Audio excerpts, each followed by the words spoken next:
We have a massive content drop in MLB The Show 25, and today I'm going over all of it while also telling you the fastest way to get Juan Soto, as he's the new Lightning card that we all can get for absolutely free. There is zero cost to get this card. With that being said, make sure you say happy 4th of July, drop a comment, say what's up to some people, as it is one of the best holidays of the entire year. I'll staple that down right here. Shout out the editor Alex, who doesn't even get to celebrate it because he's in England.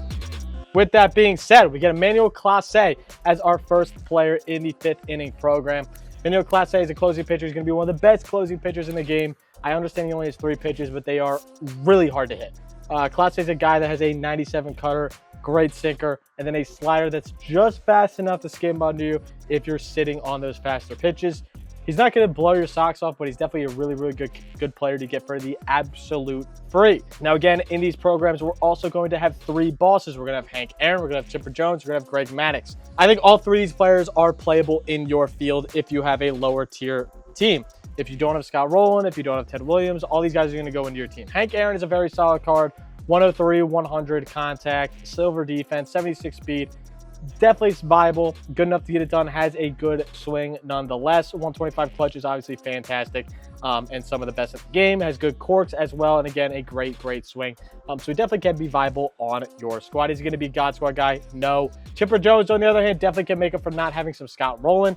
Switch hitting bat, one of the best swings in the game. Everyone always loves his cards. Gold fielding, good corks, good swing. Should be a good card for almost anybody playing the game that doesn't have a top tier third baseman. Greg Maddux, going to be more of a control pitcher. He's not going to be a guy that's going to blow your socks up with some speed, only going up to a 90-mile-an-hour sinker. With that being said, though, he will be able to pinpoint the ball anywhere on the strike zone.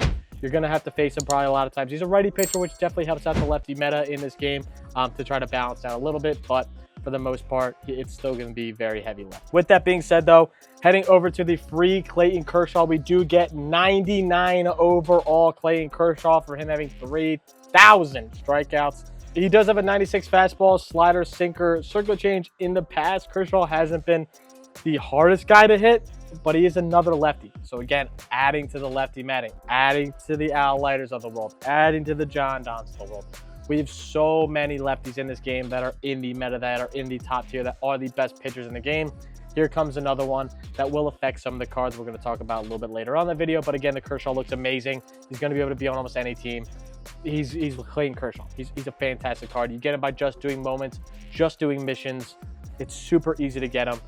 You can get him very easily. With that being said, we're going to jump to the June Spotlights. June Spotlight 4 does drop. You get Joe Adele, you get CJ Abrams. CJ Abrams looks like a very good second baseman if you want to put him at a secondary position there for the absolute free. Obviously, a lefty bat in a lefty bat is not always ideal, though. Then we go to the Alec Burleson. Very solid overall hitter. Again, another lefty, though. He's going to have to be a DH. Not really going to play. Michael Busch, way too low contact. Definitely not going to play. And then Quinn Priester, solid pitcher, but nothing really there. Sir Anthony as well, just not truly going to get it done with his same speed of pitches. All you have to do, moments. Extreme moment is going to be huge for the extreme moment, because if you could do that, if you're a higher overall player, do the extreme moment. If you're not a higher overall player or you're not that good at the game, don't do the extreme moment. I promise you, it would just make you want to blow your brains out. It'll take you probably like 3 hours to do it. Just don't do it if you're not that good of a player. Just do the missions, hop into a CPU game, just get them done. It will take you not even an hour to do those, comparative to the very long time it sometimes could take for these extreme moments. So don't make you stress yourself out. Just do the moments, do the spotlight tasks as well, and get them done. They're all stat-based. So it's no PXP, all stat-based, which would make it fly even faster. Get your moments done. Then we can head over to the Juan Soto and the other cards you'll get out of that. For Juan Soto, you need all 4 players from the June Spotlight program. So again, if you haven't done this June Spotlight program, make sure you get those done. There's 4 of them. It won't take you super long. And when you collect 2 of them, you also get Rafael Devers, who's another lefty bat with a great swing. Same thing as Juan Soto, who also has cracked stats. Juan Soto is a DH. Great stats, 115 right, 100 left, 115 right, 108 left power-wise, 102 clutch, more than enough to get done. When you P5 him, he's going to be a very good card. The problem with Juan Soto, it's a lefty meta. It's a very lefty heavy playing game right now. If you're going online, you will face a lefty pitcher 3 out of 5 times almost every single time.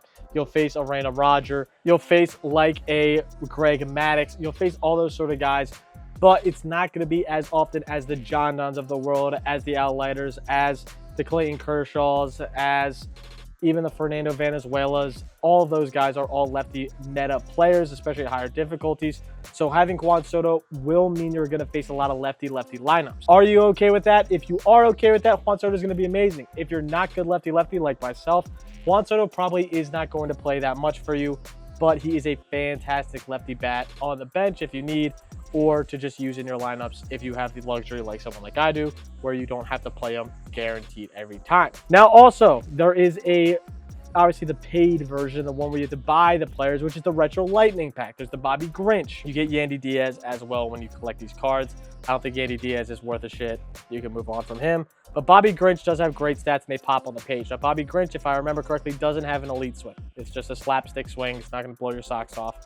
With only 70 speed, silver fielding for about a 215,000 coin card. That's about what he runs. Sometimes a little more, sometimes a little less, depending on when you're buying.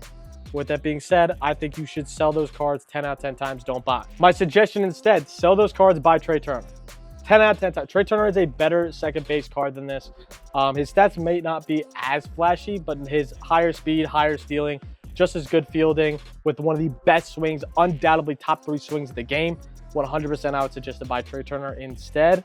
That's just my advice. And what I would do with the stubs that goes into investing in Bobby Grinch, I would not be buying him for that very high price. I get some of these cards do look good. Brooks Lee obviously looks pretty solid to add into your team if you want to do that. But there's also a cool card. Make sure you buy your 4th of July packs for free, by the way. There is that. But this card from the chase pack, the Mickey Mantle 98 overall center fielder, looks amazing. This card looks like he's going to make every single God squad as your right or left fielder. With 10 and left, it's probably going to be your right fielder. A gold defense, 82 speed, great clutch, great power, great contact. He's Mickey Mantle with a great swing, switch hitter. This card is going to make a very, very, very high amount of good God squads. I'm definitely going to pick him up. He's going to play in my right field. Obviously, his quirk's out the ass. He has a great swing, and the switch hitting aspect is so valuable. So again, going over real quick, you have the program for Clayton Kershaw. You have the spotlight players. You have the new XP players from the inning program. You have a lot to do, a lot of fun things to do. The fastest way to get them, extreme moments, and like 1 or 2 missions, you'll have Juan Soto. The slower way to do it is do all of your missions, all of your moments, then you'll have Juan Soto by playing on CPU on a smaller field, hitting nukes on rookie. That's the best way to do it for those that aren't going to be able to do the extreme moment. Outside that, it shouldn't take you that long to go at Juan, and you should have a lot of good cards on the way to getting him. Make sure you get the Kershaw. If you can't get the Mantle, 100% recommend. And make sure you go get Trey Turner for those stub prices, and your team will look really, really good. That's my suggestion. Let me know in the comments below if you're going to be rocking Juan Soto or who you're going to be rocking on your team after this. Make sure you enjoy 4th of July and have a lot of fun. And I'll see you guys next time. Peace.